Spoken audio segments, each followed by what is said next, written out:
Welcome, everyone, to the first salon in this series, Viral Cure, Making Sense of Internet Discourse. Today we have Ross Barkan, who is a columnist at the New York Magazine, a contributing writer at the Times Magazine. He hosts a Substack called Political Currents, and next week his novel Glass Century is coming out. So Ross and I are going to talk a little bit about breaking through ideological divides, especially in the context of written journalism. So Ross, thank you for joining us for this discussion. Thank you for having me. Very excited to be here. Awesome. And just for our guests, I'll ask that while we start this off, if you can keep your microphones on mute. If you have questions that come up during the discussion, feel free to type them into the chat, but we will make time at the end if you want to unmute and ask questions and engage in conversation. So just keep that in mind. So yeah, I just wanted to, I guess, give a little bit of background as to why I invited Ross to have this discussion with us. Because, I mean, needless to say, we see within journalism that things are very polarized, that it's very difficult to have discussions that can cut across these partisan divides, that can consider different points of view, that can speak to people of different political persuasions. It becomes easier to stay in our silos, to kind of create these echo chambers out of whatever publications we're writing for or that we're reading. And I remember, because right now I'm working as an editorial fellow at Compact Magazine, and we published a piece by Ross about a biography of Robert Moses, which was really interesting to me because I mean I could discern Ross's kind of political bent from the article, but I also saw that he was able to speak to certain points of view, certain values that are typically not considered, part of Ross's political persuasion, that people from different points of view could appreciate, could understand what he was saying. So the more I got to know Ross through our own conversations, but also reading your work, like I saw that you have this unique ability to speak to a wide audience, to make your views known while without disparaging people with different perspectives. And I think that's really crucial right now, given the state of journalism and public discourse. So I think let's start with basics. Tell us a little bit about why you wanted to get into political journalism. Like, how did this all start for you?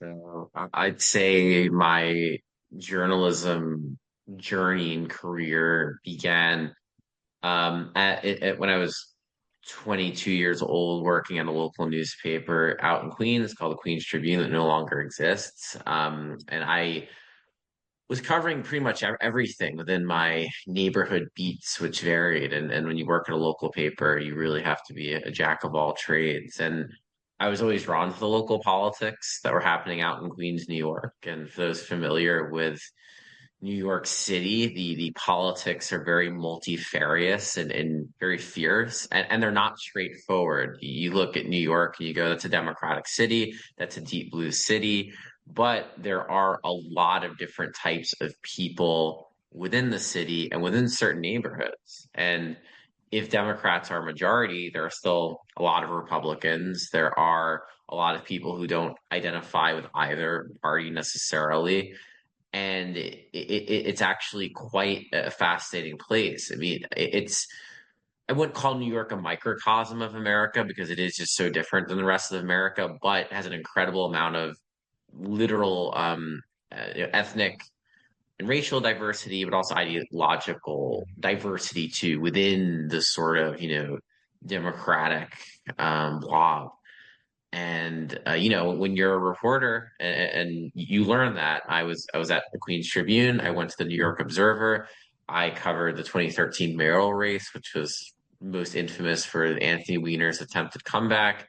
I was a City Hall reporter at the New York Observer after that. So, when you're in these positions, you're constantly talking to people and being confronted, by views that are not the same as your viewpoints. Also, how I grew up. I grew up in Brooklyn, in Bay Ridge, which politically was a very Republican neighborhood. It's now become more purple to blue-ish, but I was grew up, as a Jewish left-leaning kid surrounded by moderates, conservatives, a lot of Irish and Italian working class Catholics.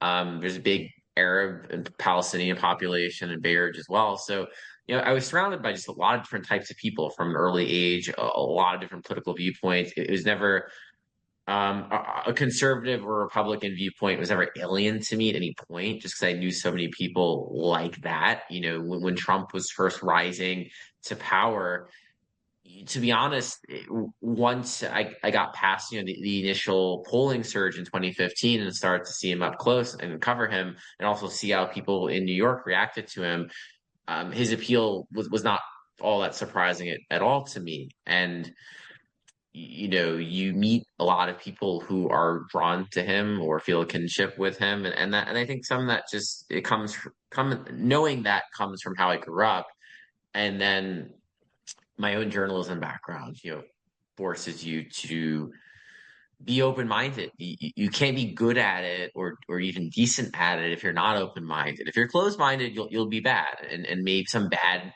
journalists and pundits certainly can find success, but you won't be doing the job properly. So for me, it was always about, yeah, I have beliefs. I'm not shy about them. People know what they are, but I'm going to try to be open to what other people might think.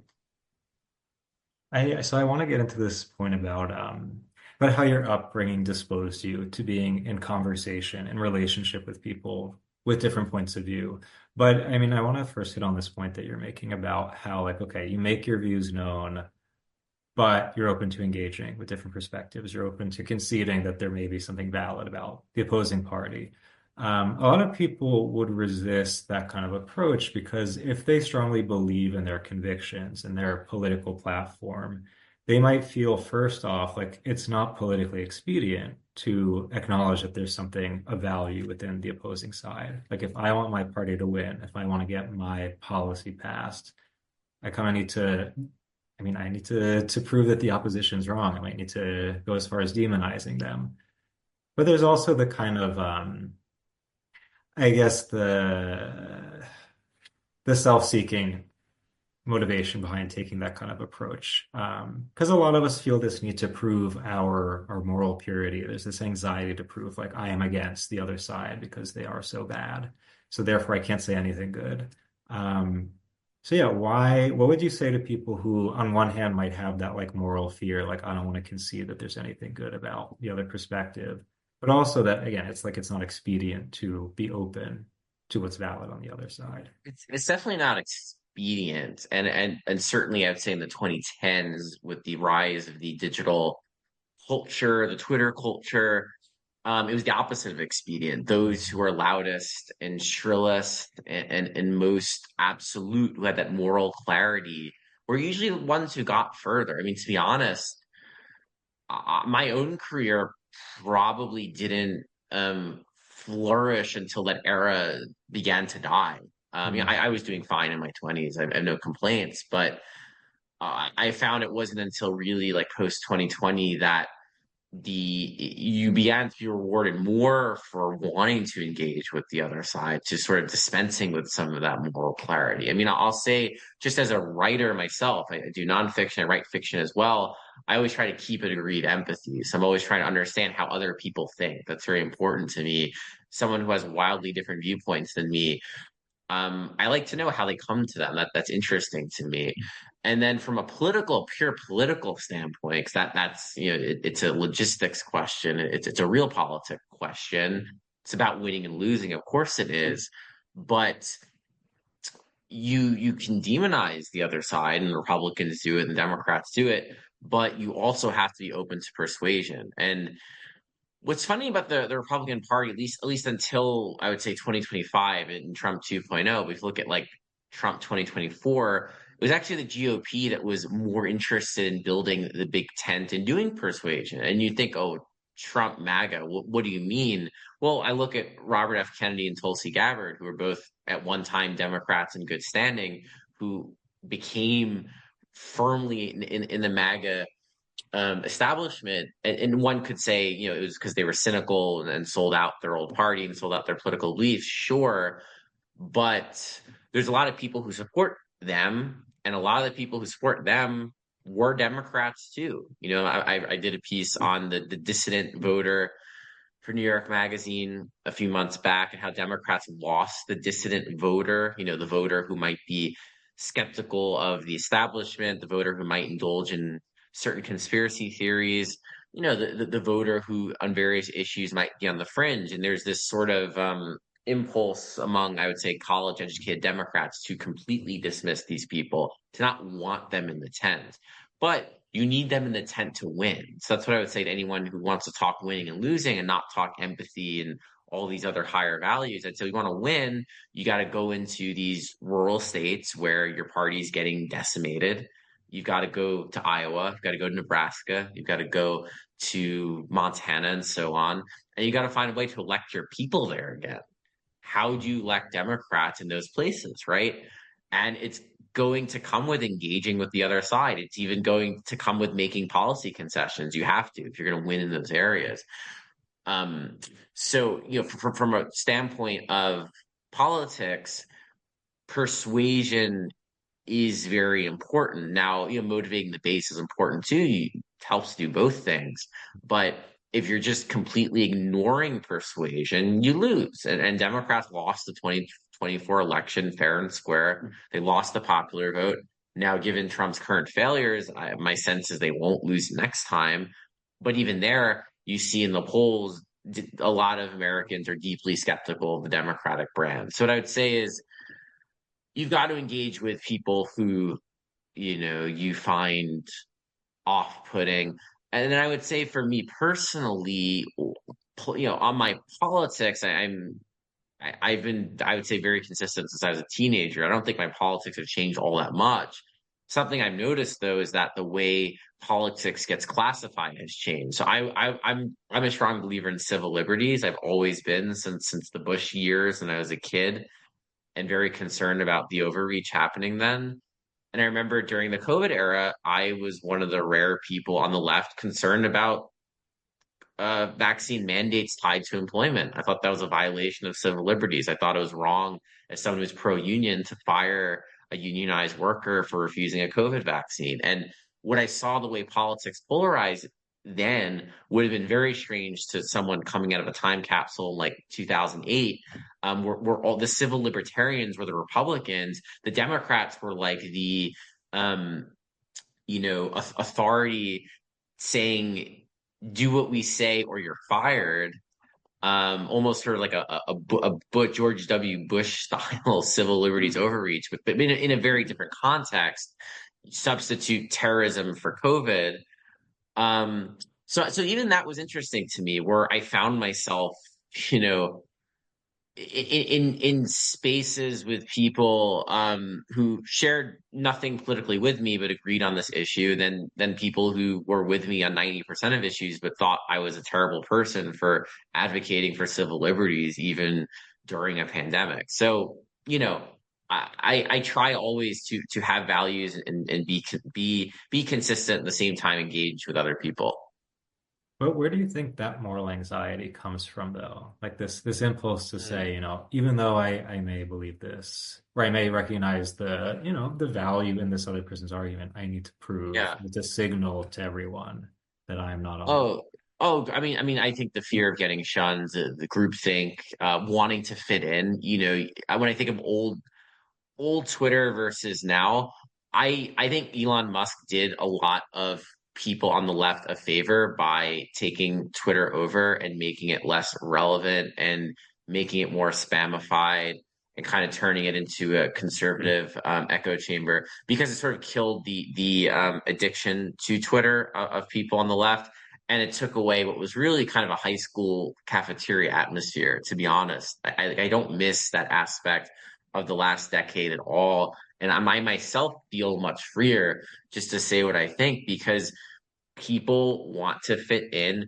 Look, we talk about cancel culture. I'd say the cancel culture has migrated from the left to the right. In MAGA world, they're going through some of the same high school cafeteria-esque cancel culture rituals that the left did in the 2010s, where if you're not sufficiently pro-Trump, you're out. In the 2010s, were you sufficiently down with XYZ social justice cause? And if you deviated in any way, you could be um, shut down or excommunicated in some way, or not. You know, if you think yourself as like a journalist, right? All the journalists are on Twitter at one time. The editors are on Twitter. Everyone's there together in this hot house atmosphere. You worried about your job. You want to get ahead, right? How do you get ahead? Well, back then, it helped to have the acceptable political beliefs and stances on issues. And if you didn't, it was harder. Unless you just went to a conservative space. If you go in the Fox space or the MAGA space, sure. But what if you were someone on the left who merely wanted to deviate a bit? Top. They'll Yeah. pick someone who's checking all the right ideological boxes. So I think that fear of being shunned, the power of groupthink, also just being in the same social circles with people. I myself always try to have most of my friends not be in the media. I always was conscious of that to not have my friend circle too strongly overlap with my work circle because if they're the same, it creates all kinds of bad incentives and makes your work worse, honestly, because you're worried about displeasing your friends or your colleagues who are going to hire you or fire you or give you a tip for a new job. Big thing in the 2010s, if you had a lot of media friends, how did you move and migrate? Unfortunately, it's not about seeing a job posting on LinkedIn and sending in your resume and hoping that someone picks it because it's so great. It's really who you know. And so if you lost that pipeline, um, you could be out of the game totally. And I think in the long term, the good thing is that the quality people survive that era, and the ones who are not quality, who are kind of playing those games, have really lost a lot of relevancy. So I do think some justice did get served, but I think that's a long-winded way of answering your question, which is it's don't underestimate social situations, don't underestimate groupthink, don't underestimate wanting to fit in. The same things you felt at 14, 15, what I found is the same stuff at 26, 27. And then the older group, because I was in my 20s then, the 30 somethings then were the same way. Like the high school mindset was like migrating up to people, in Gen X. So that to me cannot be undersold. Yeah, and I mean, that being said, I want to go back to what you're saying about, okay, like you got your start at a local newspaper. Um, as time goes on, these types of publications are disappearing. There are so few local publications that actually make have any money that are actually getting read. Now, I mean, the news is being concentrated into these large corporations, but also, I mean, most of the content is being distributed, being read through the internet. It's no longer you pick up a physical paper in your grocery store or wherever it is. So I don't know. I mean, in what ways have these shifts changed the nature of, I don't know, like the way we talk about politics, both the shift towards the web, but also this shift towards these, media conglomerates versus the local paper? Yeah. So newspapers have been decimated over the last 20 years. The culprit is the internet, the loss of advertising revenue, and the inability of these publications to make it up. And it's had real negative consequences. One, it's a career ladder that has been taken away for a lot of young journalists. I think also you've lost a real working class character in the news, people who are heterodox in some way or were not your typical college educated left liberal. Like they could go into news. I mean, for many decades it was a middle class career one could have even without a college degree. You went to your newspaper, you could apprentice there. Jimmy Breslin, the great newspaper columnist, never, I don't think he might have attended college briefly. He certainly hasn't Oh, had no college degree. But the route for a lot of them, when you were a teen, you're interested, you'd go and be a copy boy and you'd work your way up and eventually you'd make it through it. And so that ladder, that's gone, right? You start there. When you have like internet only platforms, at least how they came up through in the 2010s, they're very ideological. usually they're sort of like team blue, team red. So the idea of like the general interest newspaper that was trying to appeal to a broad audience really died off. And that's a shame. I mean, if you look at the incentives of news of the 20th century, they weren't perfect by any means. There are things about the system I'm glad are gone, but it wasn't the worst thing in the world that the major newspapers and TV stations and radio stations were really trying to appeal to a broad audience. Like they wanted liberals, conservatives, independents, leftists, libertarians. They wanted them all to watch. They wanted ratings, they wanted subscriptions. Now, of course, you could lose fringe or alternative viewpoints that way. That's true.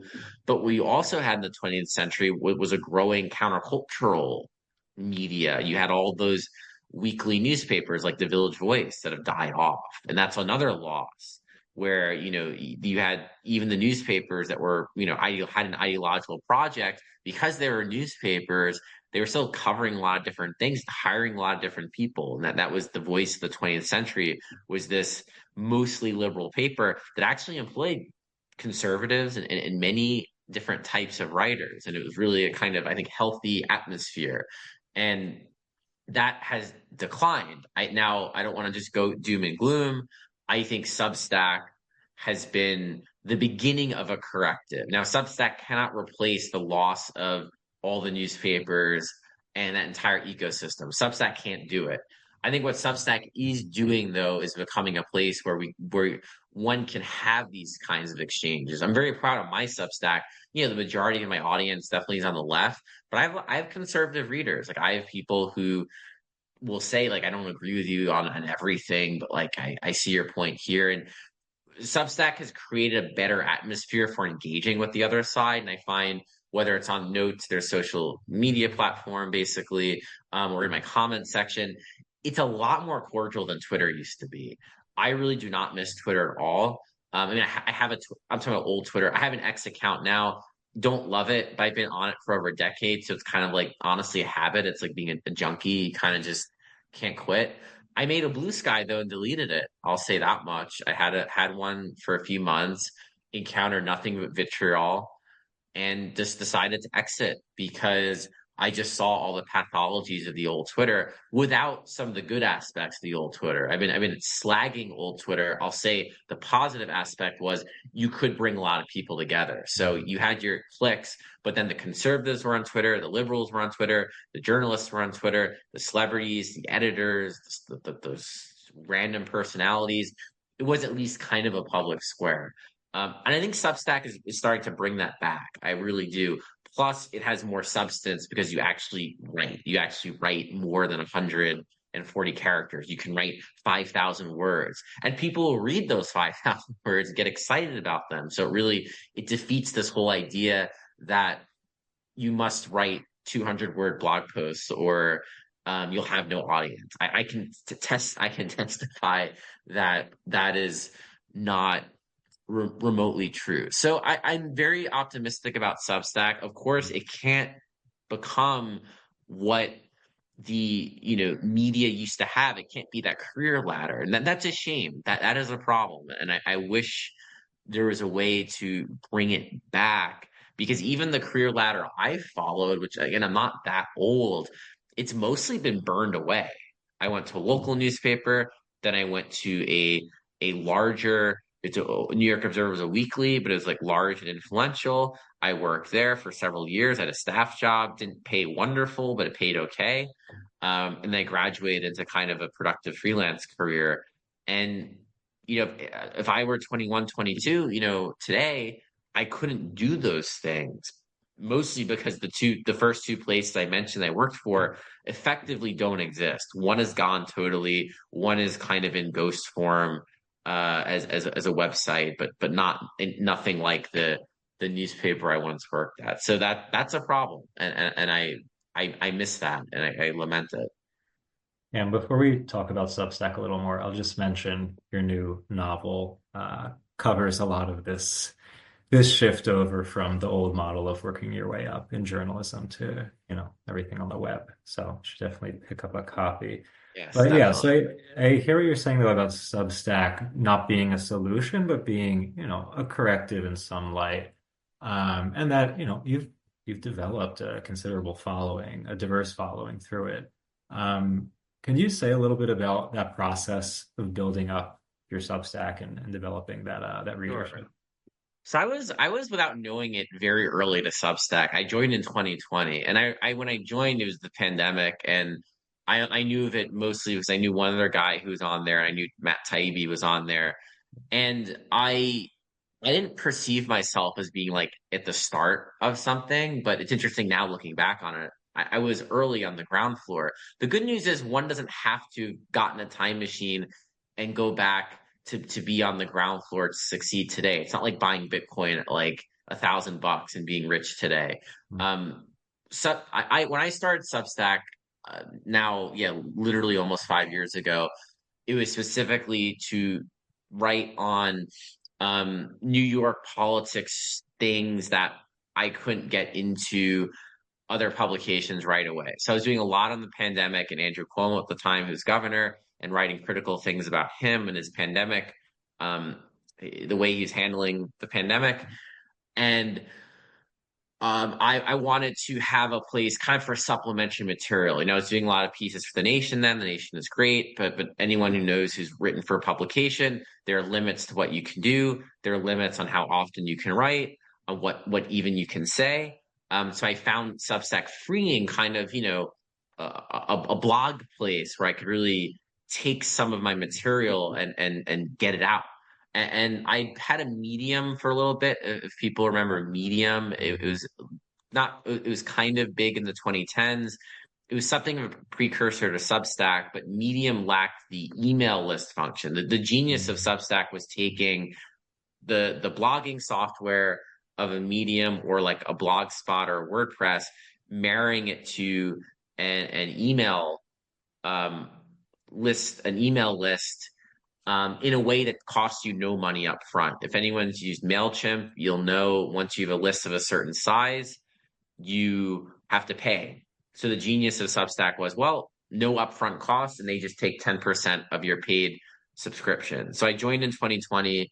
I had a modest size audience, for probably like several years. Like I would say I had 5,000-ish subscribers, through 2020 and 2021, maybe 6,000. I was doing a lot of New York stuff, some national politics as well. And then what really, I'd say two things changed for me. One, Substack introduced notes in 2023, which I was skeptical of initially, and they were planning it. And this really broke their ties with Twitter. So pre 2023, Substack and Twitter were very tight. Elon Musk was even looking to buy Substack at one point, and all your Substack action came off Twitter. And once they started Notes, which was kind of a competitor, Twitter started suppressing links. So if you shared your Substack link on Twitter, it like the algorithm made it so there was no pop-up window, basically no one saw it.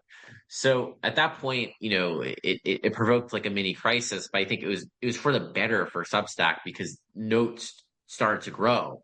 And so something I saw on my own Substack, my growth increased a lot, like in 2023 and 2024. And I think some of that was, the environment and the politics, and people are taking interest in what I was doing.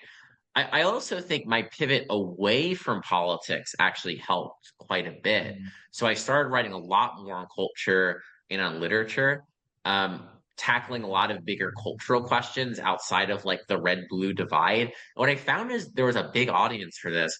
And without knowing it, I was kind of tapping into an underserved market. I really just wanted to write about things that I knew none of the sort of mainstream publications I worked for would necessarily publish. It's not because they're bad or closed-minded. It's just hard. I write like pieces on like the new romanticism or like the end of prestige in literary culture and all these things that if you pitch them to like a magazine or pitch them to a traditional place, they might take it, but it's going to be harder to get the piece exactly as you want it. They might want more data points that than you can provide when you're writing pieces like this. You're going off what you see and feel, and honestly your intuition. Like it's like the zeitgeist, like you're trying like a philosopher to to feel and to explain the zeitgeist to people. This is not easy and it's not science at all. But it's what thinkers have done for thousands of years. So Substack, what's great about it is you like a place for that. Like I find I can sit and think through some difficult questions about the culture, where are we all headed? Like what's the state of technology? Um, what's the state of the novel today? What is going on in film, in kind of a more almost existential way. And these pieces like are harder to fit into your conventional magazines and newspapers, but they're great for Substack. And Substack too, I found I became more successful when I leaned into my voice. Like I really, I have a writer's voice, but when you write for an editor, nothing wrong with editors. Editors are great. Or a publication, you are almost there. Like your voice, I think at best, your voice is like you're close to 100, but the true voice is Substack because it is unfiltered. And what I found is people did like that, and I could really lean into it. So I saw a lot of success in 2023 and 2024. Honestly, I also started to worry less about paid subscriptions. Like I make a nice little side living from Substack, but it's not my full-time income. And there was a time where I was like, really trying to get the pays up and throw paywalls up and do that. I think paywalls are fine and paywalls make money. What I realized for me, what was better, I want an audience. I want to talk to people. I want people to read me. So I actually start to pull away from the paywall a bit. My paid level stagnated, but my overall growth went way up. And that was fine with me. I think as long as you approach Substack as a place where you want to put your writing out in the world, you want to have an audience, you want to interact with people, you want to kind of be a part of something bigger, treat it as your passion project. I'd say don't go into it thinking I'm going to make a living and liberate myself. That's very hard. And I think Substack sometimes oversells that point. It's really hard to make a living on Substack. Some people do, most people do not. I think as long as you like just adjust your perspective and go in and say, you know what, like this is not going to be my day job. It won't, but this can be a place that, like once a week or a few times a month or maybe once a month you pop out something really really interesting. You can put it up there and people read it. What I love about the Substack audience, mine and others, is it's like real engagement. There's no bots. There's no BS. People are like reading what you write. They're disagreeing or agreeing. They're reacting in like real time. Like it's a lot of fun. I've had so many negative experiences with social media in general, and I'm like now like a social media veteran. I joined Twitter in 2011. So I've seen a lot, and Substacks, it's great. Like I can't be that cynical. It's a tech platform like any other. I think, and you can always worry about the future. It's fair to think what happens if like a Musk-like person comes to Substack tomorrow, makes them an offer they can't refuse, and starts to ruin the platform. But I'm enjoying it. I'm enjoying it for now. It's one of the best things that happened to me as a writer, honestly. And if you've got like other projects too, it's great for just promoting them. Like my Substack list, I'm having a book party May 6th in New York City at a bookstore, P&T Knitwear in the Lower East Side, and everyone's free to come. And I sent out like the invite, and we've got, last I checked, over 90 RSVPs. Like that's crazy. There's no way I could have gotten 2 years ago like 90 people to potentially show up to like a book reading I did. Like just wouldn't happen. So that's cool too. And you can make friends off of it. Like I have real in life friends, writer friends, people that I have met and hung out with through Substack, and I never really Twitter didn't really happen the same way. I did not have that same experience. Yeah, no, I mean it's interesting to me what you're saying about how like readers can see your unfiltered, real voice. Your persona can really emerge. And it seems that there's a hunger for that. As much as, sure, there's a value to like the polished, very well edited official article on whatever publication. Like there is this desire to engage on that level. And Substack is allowing for that to happen now. And sometimes the polished writing's worse. That's a Yeah. point I've also Yeah. made in my own writing about what we're talking about, like editors and gatekeepers. I think editors can be really helpful. I think in journalism you need editors for fact checking purposes. Sure. But I'll say this as like a stylist and seeing like the best stylists on Substack. Think of someone like Sam Chris, Justin Smith Rue, John Pistelli. My Mm. friend Mo Diggs. Like I can name Chris Jesulee. Like I name people forever. Where if they were like just writing for a conventional magazine or publication, you would not get the same quality. Yeah. You would not get the same memorable turns of phrase. And there is something I think that shifted a bit from the 20th to the 21st, where in the 20th century, a lot of these big kind of writerly magazines, like Esquire, for example, and someone like Tom Wolfe could write like thousands and thousands of words, or like Norman Mailer or Didion, right? They kind of like the editors edited, but also they recognized they were unique writers with unique voices, and they were just going to have a place to roam. If someone like Tom Wolfe like showed up writing in his style to a conventional magazine in the 2020s, like they wouldn't even touch it. Like they would edit the crap out of it, or they would just reject it. And I think a lot of that spirit has been lost in conventional media, and it's on Substack now, and it's why Substack's booming. I mean, Yeah. regular media not booming, Substack booming. I mean, there's many reasons why, but part of it is you just have these writers where you read them and they're just like so fascinating. They don't sound like anyone. I mean, Mm. I open up the New Yorker every week and it's to me, I mean, there are good pieces in the New Yorker, but I find it stylistically very dull and forgettable. Like it's there's this sort of cult of the editor and cult of polish. And I get what polishing is. Like I've edited, I also edit the Metropolitan Review. I'm editor in chief there. It's our books and culture publication. Um, and I understand that, but my philosophy really is if a writer's got a voice, let them go. Let them be who they are on the page. And I think that's why you see success in Substack because people really you get that individual voice and you get a lot of talent. And sure, there's like writing on there that's like not as good, but that's true everywhere. I remember in the Substack debates, you get kind of that snarky comeback, like, oh, look at all the crappy overwritten things on Substack. It's like, okay, and I can grab a magazine off the rack now, and I, as like a better writer than you are, can point to which things are actually written in a very tired and dull way. We can play the game all day. The best of Substack, honestly, it beats the best of anything. Like I really do. I do believe that. I really do.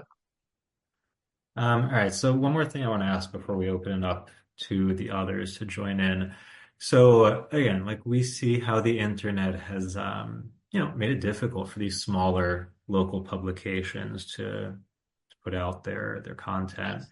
And I think this has played a role in drawing the conversation on politics in particular towards the national level. Very few people know their local representatives. Um, Not everybody votes for local politicians. Um, and I mean, you're someone who ran for local election at some point. So I think I find it interesting for this reason that you use your platform, like you're writing on the internet. So yeah, sometimes about national issues, but you do write a lot about the specifics of New York politics. So I don't know, I'm interested to hear like do you see this like do you see the internet providing a space to revive discourse about the local? Like do you think there's a possibility for recovering that interest in what's going on in our areas?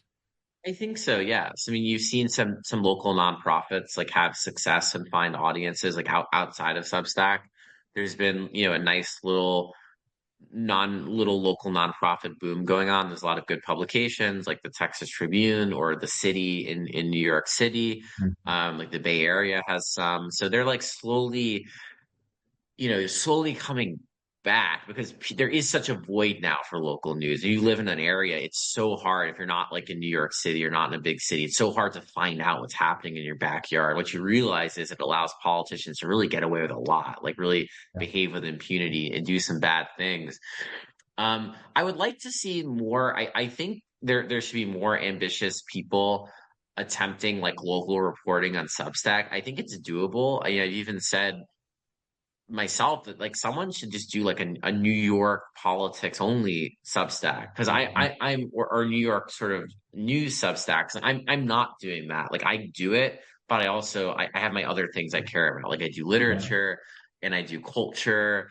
And I'm sometimes, I meditate on different things. I don't like to stay on one topic. It's just not how I operate. But someone should because you could have success that way. And if I were like your early 20s, mid 20s, and trying to really build up an audience, that's what I would be doing. Or I would be in a locality and start kind of doing the work. And it's hard to do. It's hard about like credential. It's hard when like you're working for yourself. You might have to have like a day job as well, which is very challenging.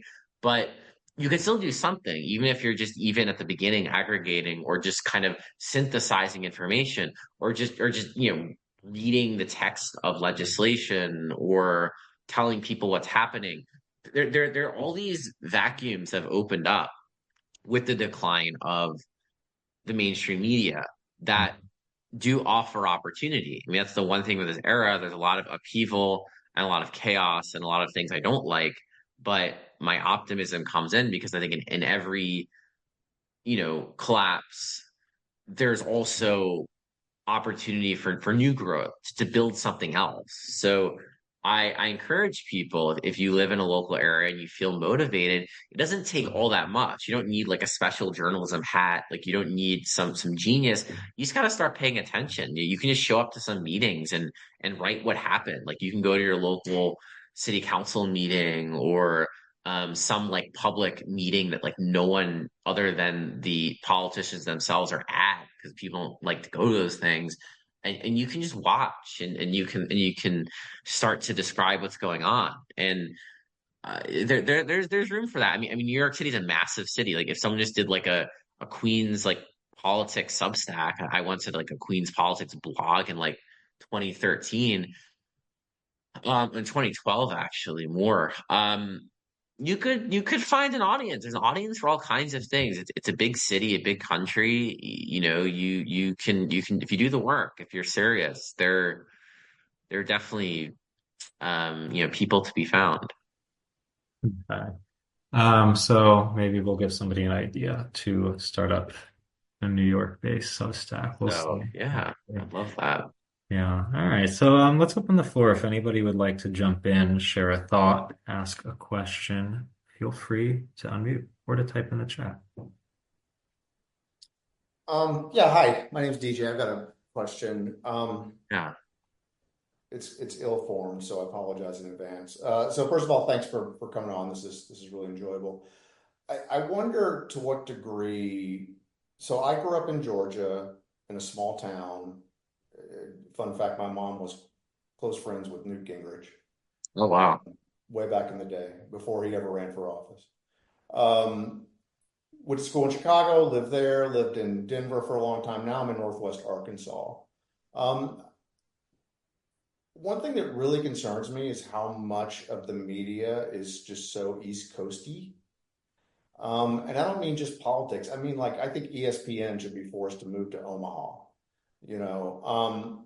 And I wonder, you mentioned doing a local one about New York. I mean, that's like, I mean, what is that, 8 million people? That's larger than, Denmark, right? I mean, that's a huge audience, and you can just write nonstop about stuff that's parochial to New York forever on that. And I wonder how much that bleeds over into our national politics and distorts them.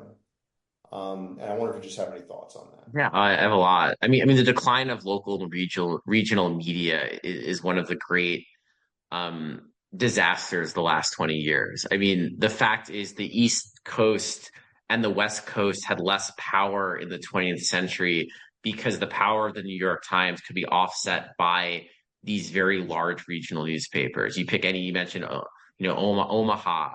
The Chicago Tribune was a major newspaper in Chicago. Arkansas, the Gazette. These local big city newspapers. The Cleveland Plain Dealer. I mean, they were heavy hitters. They were employing a lot of reporters. They were what people consumed. and they helped shape reality. So I think there was a lot more balance in the era of local and regional media. And what's happened in media, which I think is a problem too, is it's way too coastal. It's New York and it's DC and it's a little bit of the West Coast. But even the West Coast, I'll tell you what, in Los Angeles, there are probably more New York Times subscribers than Los Angeles Times subscribers, I would bet. Um, or in San Francisco, the Chronicle is probably losing to the New York Times, which is not good. So I would love to see a revival of local and regional media. I have the unpopular opinion, though now with Doge and everything else, that is highly unlikely that there should be some subsidy for it. Like if it's a tax credit, if it's just a federal subsidy. I made the argument too to conservatives who don't like the idea of, oh, it's like the government coming in. I'm like, listen, if you want the media to be less woke, give a bunch of money to newspapers in Arkansas, to people like live in Arkansas to report on the news. Give it to people in Missouri. Like if you actually had some funding for this stuff, you would start to counterbalance like the East Coast bias, because there would be stronger news organizations doing real work in all of these counties and cities. And the people working for them wouldn't be these East Coast people flying in, because most East Coast people don't want to spend years of their life like in a small town, but they'll be people from those communities. And that's what news always was. It's like you grew up in a community, maybe you went to the local college, maybe you didn't go to college. You started working, you knew your neighbors, you knew people in the community, you started working for the paper and you rose, and then maybe you retired as editor. And it was it was a nice system. It wasn't a perfect one, but it was a decent system. And now we just have vacuums. We have like Facebook. Facebook is the media, and it's very nationalized, and that's a problem too, where yes, things that are in New York get too much attention, but also just the national stuff so overwhelms everything. And it even happens in New York too, where New York politics will lose out to Trump and lose out to what's going on with the Democratic Party nationwide. So we are in a deeply nationalized environment. I wish that weren't so. And I would like to see more money put into local media. I mean, it's good to see there are kind of nonprofits starting up and sort of people being entrepreneurial about it. It's a start.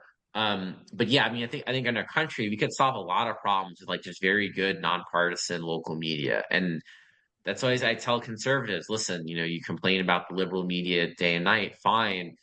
Why not have like your local paper, your local website, like be well funded and doing good work? And you could hire local people who think like you and believe what you do. And it can be something. It wouldn't just be the Trump show all day, or the Hakeem Jeffries show, I guess. So yeah, I would like to see the East Coast counterbalance more, because right now it's not. We're in a very kind of New York Times heavy environment, and cable TV, of course, and leaving out Fox and like CNN, MSNBC, and yeah, they're powerful too. I think Betsy, do you have a question? Well,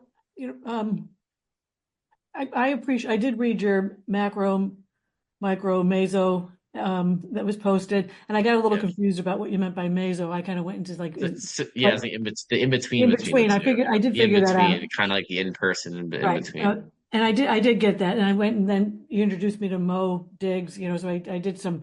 But one of the things I am a retired suburban public school teacher, and most school teachers in the metropolitan area, middle school, high school, are definitely on the left of center politically, and elementary teachers kind of swing more conservatively, because I think my theory is that we're dealing with little kids, and so you're people who are more, it's not even political, but are more, there's a type of personality that ends up with little kids.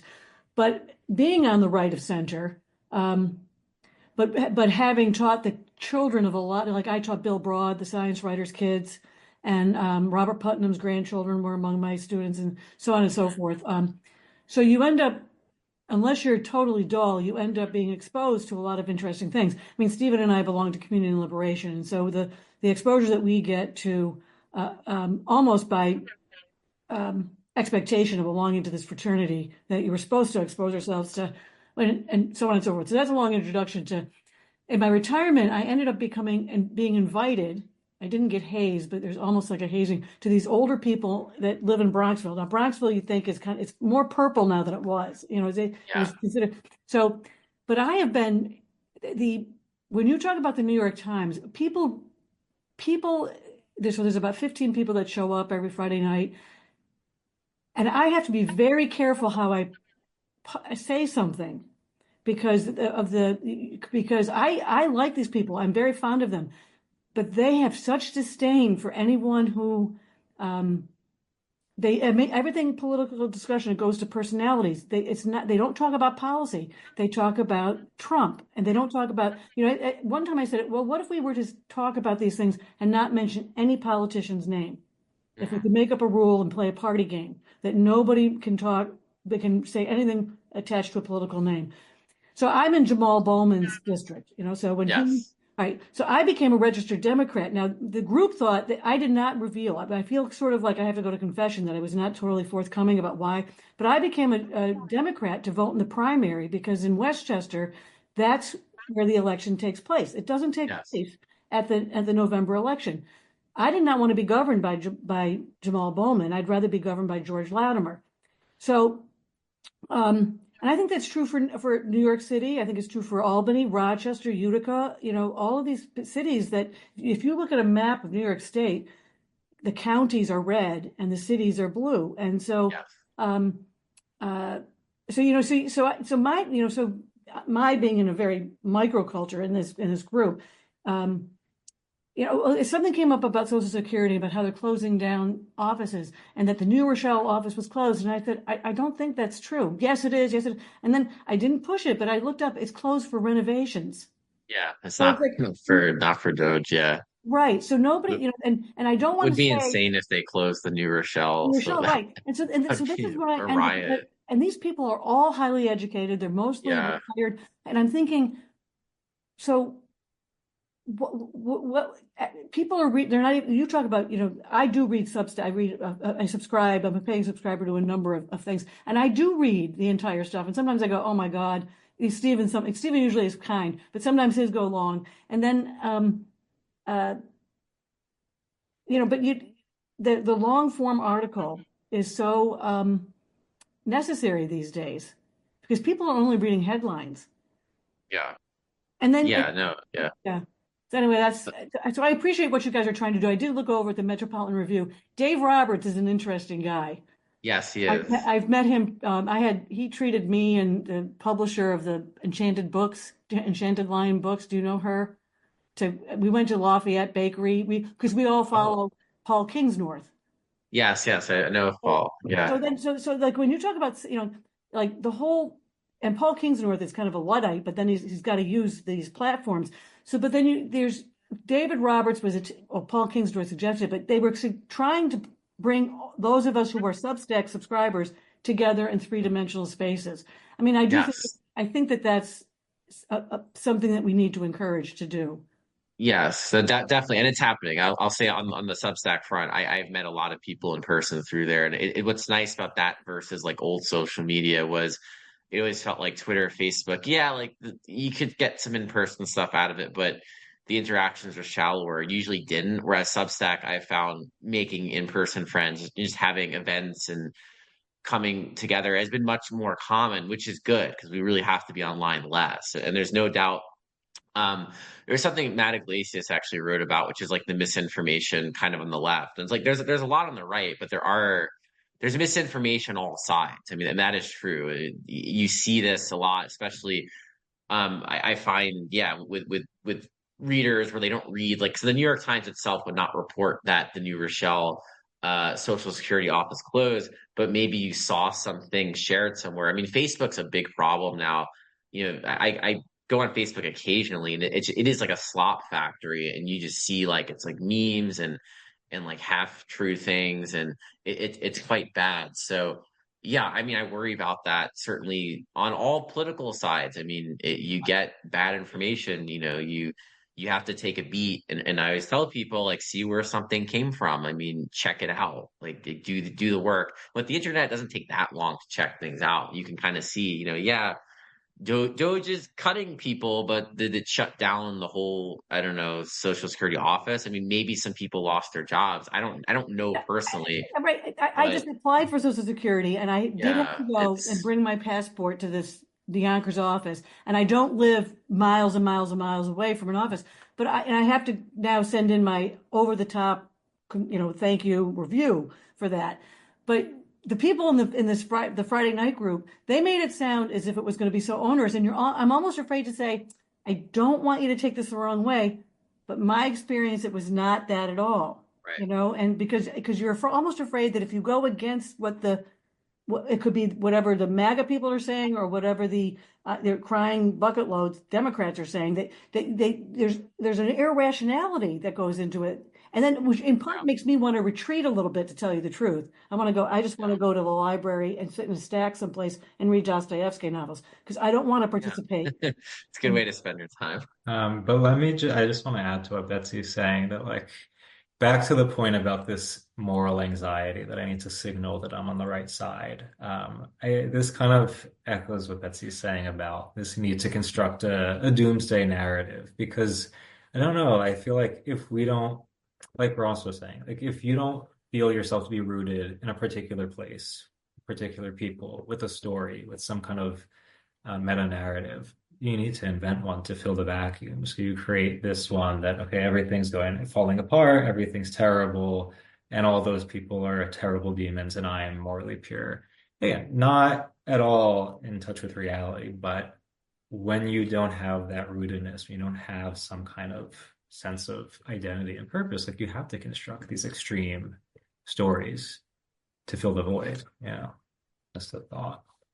Um, yeah. Any others wanted to jump in? Take more questions. Yeah, let's have some time. Anyone else has a question? Yeah. Yeah, I'm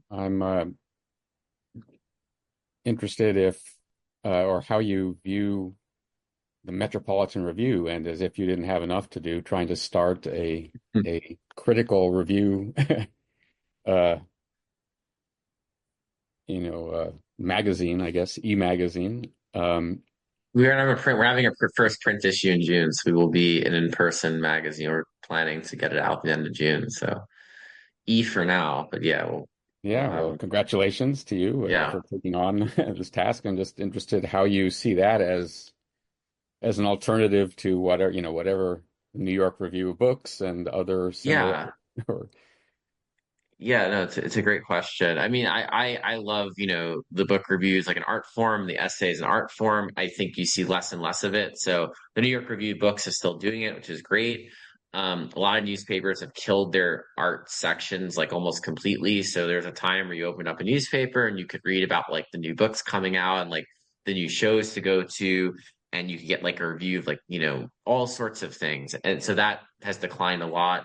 I find too among a lot of the current literary magazines and journals, and I like them, they kind of have abandoned the review function. So when I was starting this with a colleague of mine, we were thinking about, what we want to do with this. It's, well, at the minimum, provide essays and criticism that you're not going to necessarily find anywhere else that maybe you would have found a long time ago, like from like the Partisan Review or, I think like the Old Village Voice or even the New York Review of Books, I find has gotten a bit slack where it's kind of the same cycle of people. It's a little predictable politically.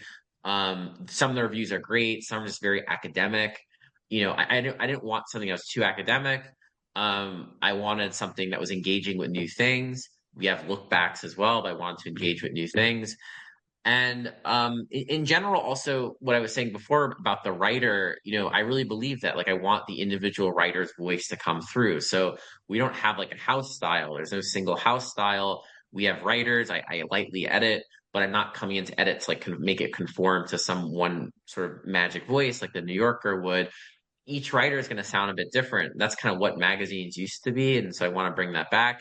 I mean, in terms of like the logistics of it, it definitely is work. I'll say it's a labor of love. Like I like doing it. So my thing is like I work hard and I do a lot of different things, but I can't complain. It's like I like it. So I can't sit here and lament it in any way. It's like, oh yeah, like I get to edit these things. I'm not a natural editor. Like I don't love editing. I like writing more, but I would say the editing process isn't too intensive because my view is we kind of, some people pitch us and we solicit for some pieces, and the writer turns in a piece that's like well written, and I don't want to change too much. Like I'll do little bits, but I'm not here to do massive rewrites and make it how I would write a thing. No, I want to hear how like the writer would write a thing and approach the thing. So well, I think it's fun. Like we get a wide variety of people, opinions, people like from all parts of America, which is cool. It's called the Metropolitan Review because honestly, I liked the name and wanted to invent something that sounded like it was old and had existed a long time. But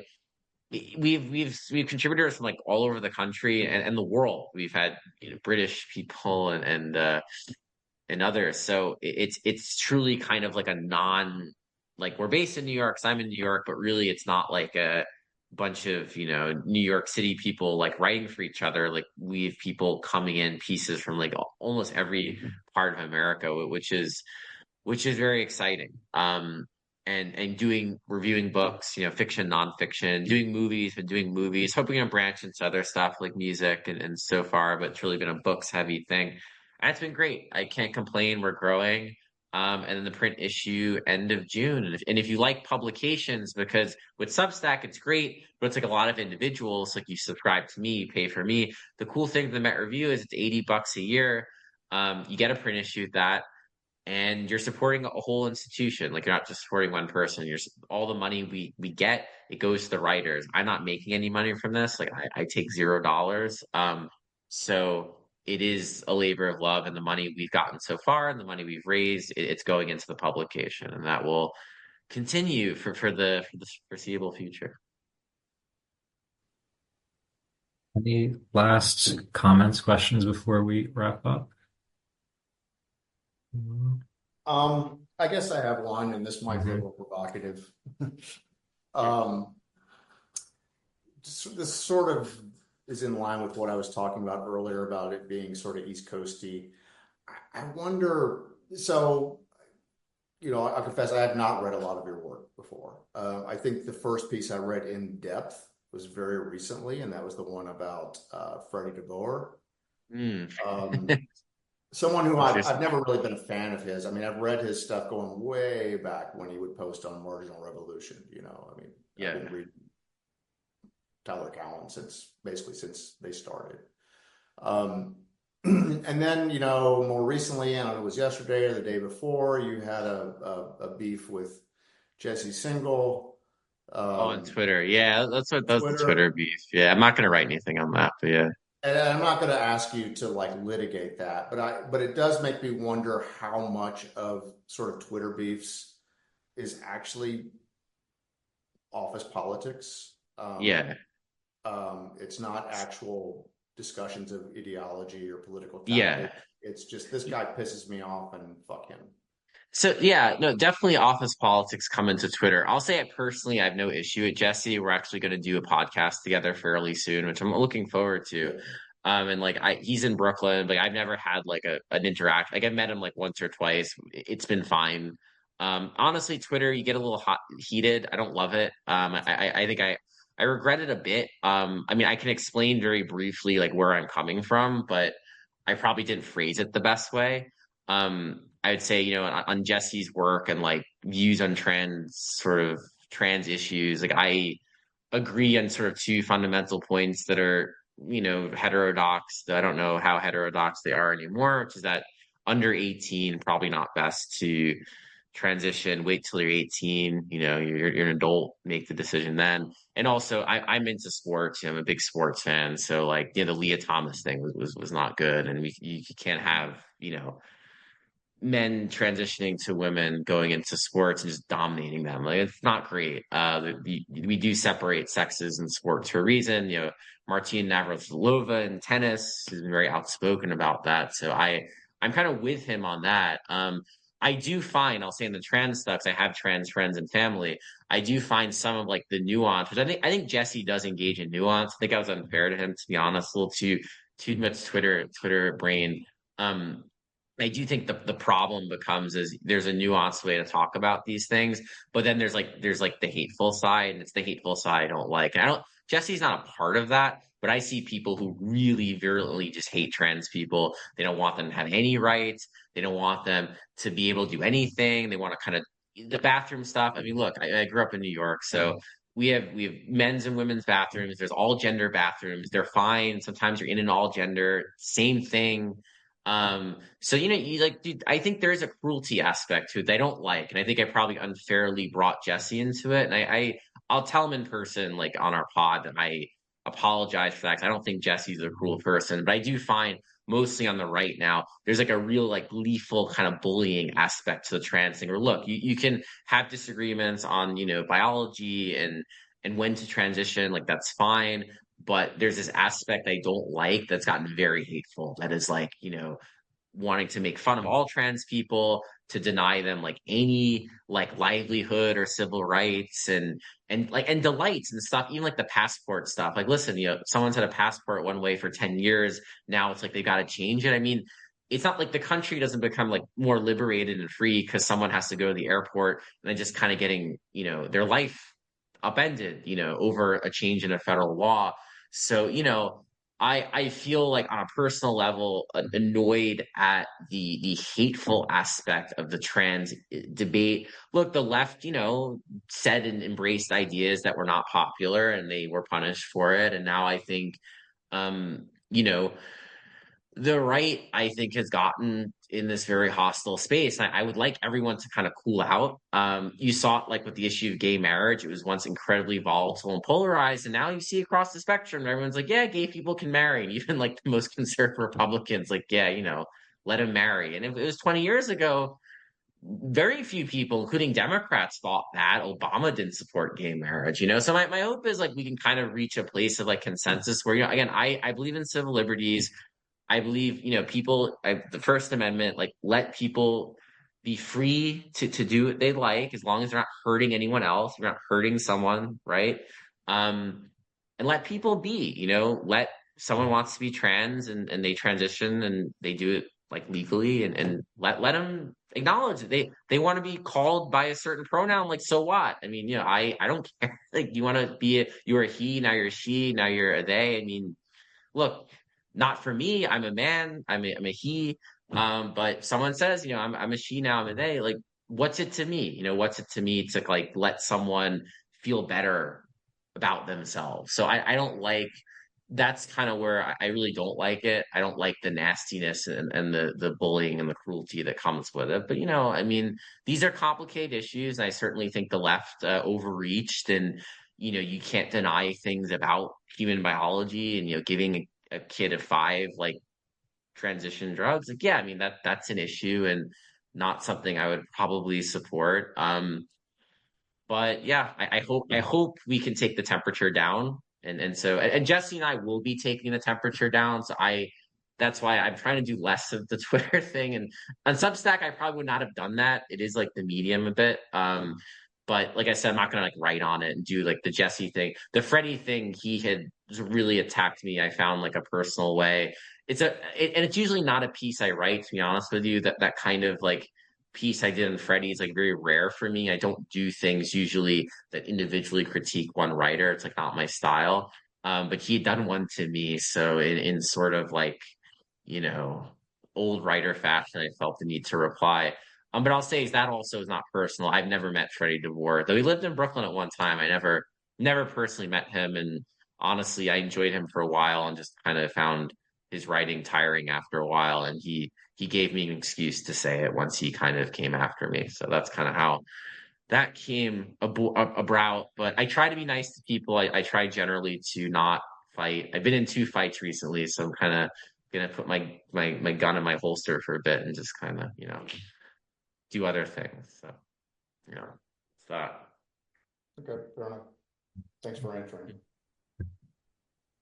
All right, so I'd say let's wrap things up here, and I just want to bring everything back together. Given this theme that we're focusing on in this Salon series, making sense of internet discourse, trying to cut through ideological divides and actually communicate in a meaningful way. I guess I'd invite us to consider how, no, spaces like Substack, which again, as Ross said, may not be a long-term solution to the things that are ailing public discourse and journalism, can be a space to recover an authentic voice, to have real conversations with people. But also ways that we can look to get more tapped in to local affairs, to local politics, even just like Betsy was saying, meeting up with people, having conversations about things that are relevant to our lives, and taking the risk of talking to people who do have different points of view. Perhaps these things can kind of serve as antidotes to the issues we're seeing today. With that being said, Ross, thank you for joining us.